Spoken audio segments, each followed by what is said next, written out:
کیا ایسے دعوت پر جانا جائز ہے جہاں اللہ کو یاد نہ کیا جائے؟ کیا مانا ہے دعوت پر اللہ کو یاد نہ کیا جائے؟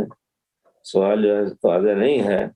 یعنی دعوت اگر بلایا ہے انہوں نے اور وہاں ڈھول تاشے اور دوسری چیزیں جو مشروع نہیں ہیں، ممنوع ہیں، ان سب کا رواج ہے، تو ایسی دعوت میں جانا صحیح نہیں ہے.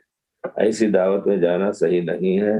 البتہ یاد کرنے کا، جہاں اللہ کو یاد نہ کیا جائے، یہ چیز کس طرح اس کی تعبیر ہو، یعنی غلط کام ہو رہا ہو بس، اور نماز کا وقت آیا تو لوگ نماز نہیں پڑھ رہے ہیں.